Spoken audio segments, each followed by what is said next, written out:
ATC World, a desire to connect the world. Hello, good afternoon, friends. This is Kumar Sambusaran. You're watching my YouTube channel. Today, I have appeared here once again. Friends, I'll start my topic with a beautiful line. Be a lifelong student. The more you learn, the more you earn, and more self-confidence you will have. Friends, पिछली class में मैंने आपको desktop maintenance बताया था, तो desktop maintenance का ही यह भाग है दूसरा, जिसमें हम फिर से आपको सेम चीज़ रिवाइज करेंगे और कुछ नया भी सिखाएंगे। तो इसमें हमने देखा कि फ़ोल्डर किस प्रकार से बनते हैं, किस प्रकार से आप डेस्कटॉप सजाते हैं, और डेस्कटॉप में ही कुछ हम आपको न्यू फ़ोल्डर रीनेम करना, रेस्टोर करना, रिसाइकल बिन इत्यादि के बारे में बताए थे। तो फ्रेंड्स, हम आपको यहाँ से जो इसके नीचे कुछ ऑप्शन हैं जो फ़ोल्डर संबंधी है, उसको फिर से हम बताएंगे। तो यहाँ पर हम एक बार रिवाइज़ करते हैं कि पिछले क्लास में बताए थे कि अगर आपकी फ़ोल्डर यत्र-तत्र हो जाती है तो आप इसको यहाँ से रिस्टोर करते हैं, इस प्रकार से ऑटो अरेंज से। यहाँ पर कुछ और चीज़ है जिसको हम नहीं बता पाए थे पिछले क्लास में, तो आज दिखाते हैं कि ये और क्या-क्या है। तो सबसे पहले देखिए कि व्यूज़ में आपका लार्ज आइकॉन्स है। अगर इसको क्लिक करते हैं तो क्या हो जाता है कि आपके डेस्कटॉप पर जितने भी आइकॉन्स हैं, ये बहुत बड़े-बड़े दिखने लगेंगे। फिर इसी तरह से राइट क्लिक करके आप मीडियम आइकॉन्स कर सकते हैं, फिर इसी तरह से स्मॉल आइकॉन्स कर सकते हैं। ये आप अपने सुविधानुसार इसको रख सकते हैं। इसके बाद यहाँ पर है सॉर्ट बाय। हम इसको सॉर्टिंग कर सकते हैं, एडजस्ट कर सकते हैं, इसको हम मीडियम रखते हैं। यहाँ पर सॉर्ट बाय है नेम, ये नेम के आधार पर डेस्कटॉप पर रहेंगे। अब यहाँ से साइज वाइज रहेंगे, देखिए इसमें परिवर्तन हो रहा है। फिर इसके बाद जो है यहाँ पर आइटम टाइप्स है, जिस प्रकार से इसमें आइटम्स हैं उसके प्रकार से ये जो है मॉडिफाइड किया जाएगा। उसके बाद है डेट वाइज है कि जिस क्रम में इसको लोड किया गया है या इसमें इंस्टॉल किया गया है उसके आधार पर ये होगा। उसके बाद यहाँ से रिफ्रेश है। रिफ्रेश आप अच्छी तरह से जानते हैं, रिफ्रेश करने के लिए आप राइट क्लिक करते हैं और रिफ्रेश पर जा कर के फिर क्लिक कर देते हैं, या रिफ्रेश के लिए आप क्या करते हैं, ब्लैंक एरिया पर क्लिक करके आप F5 प्रेस करके इसको रिफ्रेश करते हैं अपने डेस्कटॉप को। इसके बाद यहाँ पर देखिए ग्राफिक्स प्रॉपर्टीज़ है। ये ग्राफिक्स प्रॉपर्टीज़ आपके सिस्टम के आधार पर ये सेट रहेंगे, लेकिन फिर भी इसमें जो आपका मदरबोर्ड है यहाँ से हम इसका सेटिंग कर सकते हैं। तो ये सेटिंग आप अपने कंप्यूटर के आधार पर करेंगे। यहाँ से हम इसको क्लोज करते हैं। इसके बाद है ग्राफिक्स ऑप्शन, ये आपके सभी सिस्टम में रहते हैं। तो ग्राफिक्स ऑप्शन में आप किस प्रकार से अपने अटैच्ड मॉनिटर या एक्सटेंडेड मॉनिटर जो सेट किए हुए हैं वो किस तरह से रखना चाहते हैं, यहाँ पर आप रख सकते हैं। आगे है ये पर्सनलाइज, ये सारे सिस्टम में रहेगा। यहाँ से हम अपने विंडोज़ को पर्सनलाइज कर सकते हैं, मतलब यहाँ पर अगर हम वॉलपेपर को बदलना चाहेंगे तो यहाँ से वॉलपेपर को बदल सकते हैं। ये सभी सिस्टम में, सभी डेस्कटॉप पर इस प्रकार से रहता है। यहाँ से आप प्लेन कलर को चुन सकते हैं, ये देखिए, और यहाँ से हम पिक्चर जो हमने इसमें रखा है इसको चुन सकते हैं। अगर कोई पिक्चर आपकी सेट नहीं होती है तो यहाँ से आप ऑप्शन ले करके उसको सेट कर सकते हैं। ये फिट ऑप्शन है, ये स्ट्रेच है, ये टाइल है। ये देखिए इसमें परिवर्तन हो रहा है क्योंकि ये एचडी ग्राफिक वॉलपेपर है। फिर इसके बाद जो है हम इसको लगभग फिट के आधार पर रखते हैं, और अगर फिट करते हैं तो ये सेंटर में फिट हो जाता है। तो यहाँ पर हम स्ट्रेच करके इसको पुनः हम फुल स्क्रीन कर लेते हैं। तो आज का जो हम टॉपिक्स है खास करके कुछ नया इसलिए भी है कि हम फोल्डर जो बनाए थे राइट क्लिक करके किए, क्रिएट न्यू फोल्डर करके किए, तो इस तरह से हमने फोल्डर को क्रिएट किया। और हम आज क्या नया चीज़ सीखते हैं, नया चीज़ में हम आपको ये टास्क बार के बारे में बताए थे। अगर टास्क बार आपका इस प्रकार से पलट जाती है तो आप यहाँ से इसको पुनः रेस्टोर कर सकते हैं। तो इसमें हम एक कमांड नहीं बताए थे जिसको आज सीखेंगे। तो आप इसको क्या करते हैं, यहाँ पर देखिए आपका स्क्रीन पलट गया। ये कैसे हुआ? कंट्रोल आल्ट और राइट एरो का अगर हम प्रयोग करेंगे तो इस प्रकार से हो जाएगा। अगर हम कंट्रोल आल्ट को दबा करके लेफ्ट एरो दबाएंगे तो फिर आपकी स्क्रीन इस प्रकार से हो जाएगी। अगर कंट्रोल आल्ट दबा करके डाउन एरो करेंगे तो आपकी स्क्रीन इस प्रकार से हो जाएगी। ये देखिए रोटेशन ऑफ स्क्रीन है। अगर आपकी इस प्रकार से स्क्रीन हो जाती है तो आप इसको इस प्रकार से इसके मूवमेंट को चेंज कर सकते हैं। तो यहाँ से हम कंट्रोल आल्ट को फिर से दबाते हैं और यहाँ से हम आपको अप एरो का प्रयोग करके दिखाते हैं क्या हुआ। ये देखिए फिर से आपकी स्क्रीन इस प्रकार हो गई।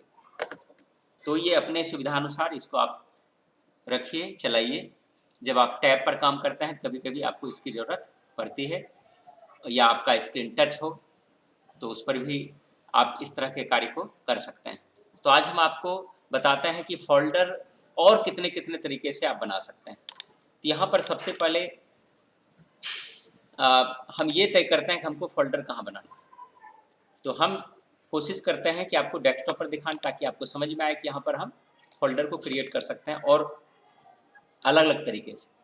तो सबसे पहले हम आपको यहाँ पर दिखाते हैं कि हम डॉस के द्वारा भी फोल्डर को क्रिएट कर सकते हैं।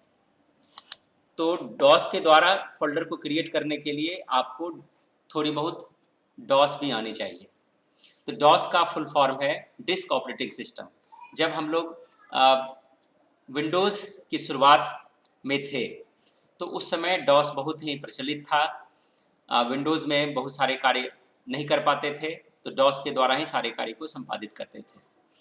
तो अभी भी जब मेंटेनेंस की बात आती है तो डॉस के द्वारा ही कंप्यूटर को मेंटेन करते हैं। तो यहाँ पर हम डॉस खोलने के लिए क्या करेंगे, या तो आप सर्च बार में जा कर के यहाँ पर CMD टाइप करके एंटर करके आ सकते हैं और इससे बाहर निकलिए। ब्लैक स्क्रीन जो है डॉस है, एग्जिट करके फिर इससे बाहर जा सकते हैं। दूसरा कमांड था विंडोज़ की प्रेस कीजिए, रन प्रेस कीजिए और यहाँ पर फिर वही चीज़ CMD टाइप करके आप इसको खोल सकते हैं। यहाँ से हम ये मैक्सिमाइज करके इसको बड़ा कर सकते हैं और यहाँ पर देखिए ये जो ब्लैक रेक्टेंगल आइकॉन दिख रहा है, यहाँ पर क्लिक करके हम इसके प्रॉपर्टीज़ में जा कर के इसके साइज़ को हम बड़ा कर सकते हैं। आपको दिखाने के लिए हम बड़ा कर रहे हैं, वैसे ज़रूरी नहीं है, हम इसको बड़ा कर लेते हैं। ये देखिए आपको अब पूरा स्क्रीन दिखाई पड़ता होगा। यहाँ से सबसे पहले हमको ये तय करना है कि हम फोल्डर बना कहाँ रहे हैं। तो इसमें डॉस की कमांड है। ये जो है एक नाम है, उस नाम के अंदर अभी हम हैं। इससे बाहर निकलने के लिए CD डॉट डॉट टाइप करके एंटर करेंगे तो ये यहाँ आ जाएंगे। फिर CD डॉट डॉट करके यहाँ पर आ जाएंगे। यहाँ पर हम पहुँच गए और फिर हम इसमें जाएंगे D ड्राइव में। तो D ड्राइव में जाने के लिए हम D कॉलन करके एंटर करेंगे, D ड्राइव में चले गए और DIR करके हम एंटर करते हैं कि सारे इसके डिस्प्ले हमारे सामने आ जाता है। इसको हम छोटा करते हैं। फिर यहाँ से देखिए इसको हम छोटा कर दिए थोड़ा सा। ये इस प्रकार से हमारे पास है। यहाँ पर एक हम फोल्डर क्रिएट करते हैं। हम D ड्राइव में हैं। यहाँ पर फोल्डर क्रिएट करने के लिए हमको क्या करना पड़ेगा, MD। हम यहाँ पर एक लेते हैं फोल्डर इंडिया, D ड्राइव में इंडिया, ये इंडिया। अब ये जो है ये मेन डायरेक्टरी बन गई। अब इंडिया के अंदर हमको 4 फोल्डर क्रिएट करना है। तो हम यहाँ पर पहले इंडिया में जाएंगे, CD इंडिया टाइप करेंगे। देखिए हम इंडिया डायरेक्टरी के अंदर चले गए। अभी यहाँ पर अब DIR करेंगे डायरेक्टरी देखने के लिए कि क्या इसमें कुछ है, तभी हमारे इंडिया डायरेक्टरी में कुछ नहीं।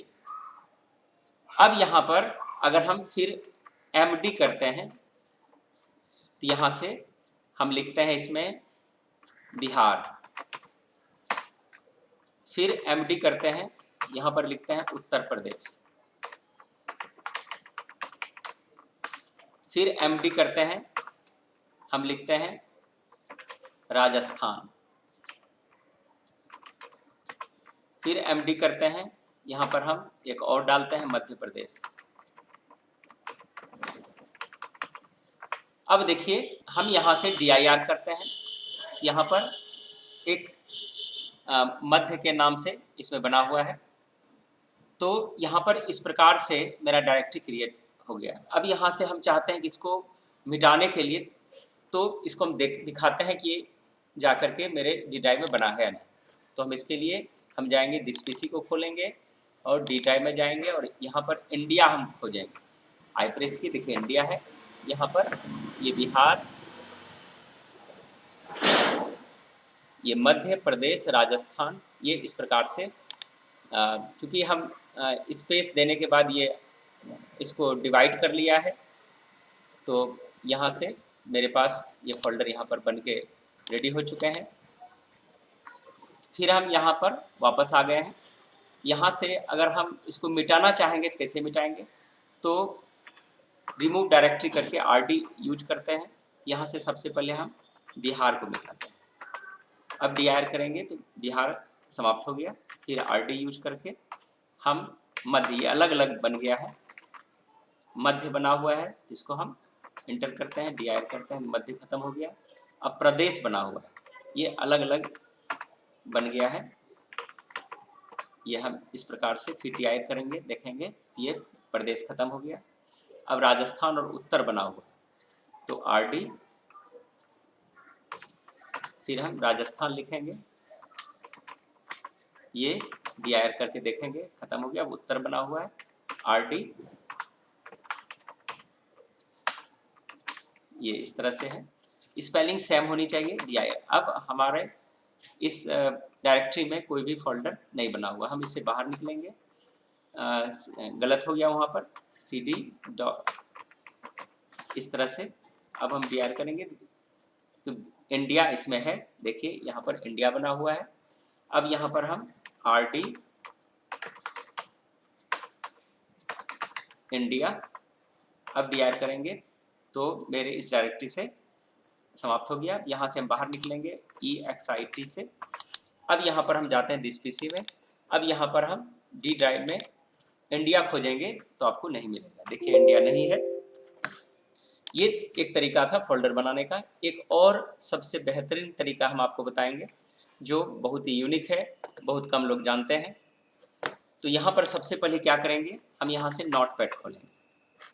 नोटपैड खोल करके हम यहाँ पर बनाएंगे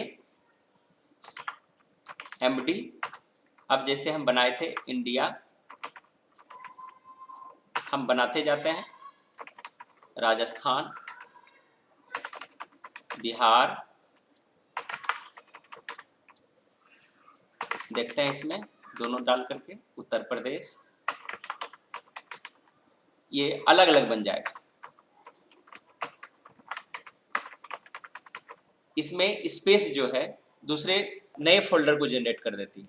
यहाँ से हम फाइल में जाएंगे, यहाँ पर हम फाइल को सेव करते हैं। अब ये फोल्डर आप कहाँ बनाना चाहते हैं तो इसको भी हम डी ड्राइव में ही रखते हैं। यहाँ से हम डी ड्राइव निकालते हैं। डी ड्राइव में हम यहाँ पर मेरा मेन फोल्डर, आप कुछ भी रख सकते हैं, उसमें इंडिया भी एक फोल्डर है। यहाँ से हम कंट्री के नाम से बनाते हैं, country.bat, और इसको हम यहाँ पर सेव कर देते हैं। इसको भी हम सेव कर दिए। अब जाएंगे दिस पीसी में। अब यहाँ पर हम देखेंगे कंट्री शब्द हम कहाँ पर बनाए, ठीक है। तो कंट्री यहाँ पर मेरा देखिए कंट्री बना हुआ है। डबल क्लिक इस पर कीजिएगा तो आपका सारा फोल्डर बन के रेडी हो गया। ये देख लीजिए, ये यहाँ पर हम आपको दिखाना चाहेंगे। ये जो फोल्डर है ये यहाँ पर क्रिएट हो गया, ठीक है। तो ये भी तरीका है। तो अभी हम इसको यहाँ से हम डिलीट करेंगे, इसको हम डिलीट कर देते हैं। लेकिन डिलीट करने के बाद भी अगर हम अभी इस पर क्लिक करेंगे तो ये फोल्डर फिर से जनरेट हो जाएगा, देख लीजिए। अब इसको हम मिटाएंगे तब ये मिटेगा। तो एक बार हम यहाँ पर डेस्कटॉप पर ये बना के दिखाते हैं। यहाँ एक लेते हैं, यहाँ से ये देखिए टेक्स्ट डॉक्यूमेंट है और यहाँ से हम पहले ही क्रिएट कर देते हैं, बनाए थे कंट्री डॉट, देखते हैं इस तरह से करके कि मेरा ये हो पाता है कि नहीं। डबल क्लिक करते हैं, नहीं तो फिर से यहाँ से सेव एज करके करेंगे। MD हम अलग अलग नाम से बनाते हैं।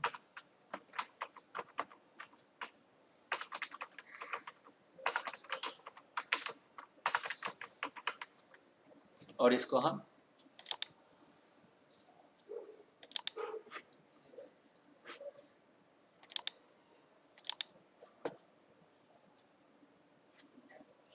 सेव एज करके वही हम रखे हैं और सेव करते हैं। ये ऑलरेडी रिप्लेस हो गया और ये फोल्डर जो है, देखिए यहाँ पर हम आपको बता देना चाहेंगे कि अगर उस तरीके से हम इसको क्रिएट करते हैं तो ये फोल्डर जनरेट नहीं करता है। हमको सबसे पहले उसमें बना करके तब उसको सेव करना पड़ेगा, जिसको हम यहाँ से डिलीट करते हैं। हम इसको नोटपैड में खोलते हैं, न्यू, और यहाँ पर क्रिएट करके उसको सेव करेंगे। तो फिर हम MD लिखेंगे,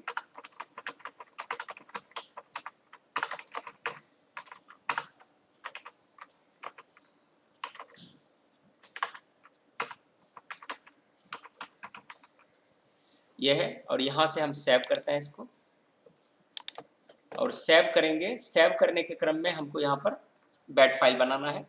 जैसे हम इसमें बना लेते हैं friend.bat और अब सेव करते हैं और इसको क्लोज करते हैं। ये देखिए, जब तक ये इस प्रकार की नहीं बनेगी तब तक आपका फोल्डर जनरेट नहीं होगा। ये देखिए फोल्डर यहाँ से जनरेट हो गया। तो हमने यहाँ से फोल्डर जनरेट करना सीख लिया, इसको हम मिटा देते हैं। तो हमको उम्मीद है कि फ्रेंड्स आपको नई तरीके से फोल्डर बनाना आ गया होगा। बहुत सावधानीपूर्वक आप इसको इस्तेमाल कीजिए, सीखिए, बार बार रिपीट कीजिए। जो भी बिगिनर्स हैं, चूँकि जो भी क्लास अभी हम दे रहे हैं ये बिगिनर्स के लिए है। अगर कुछ ऐसे सीनियर्स हैं, अगर आपको इसकी ज़रूरत हो गई तो आप इसका इस्तेमाल कर सकते हैं। ATC World, a desire to connect the world.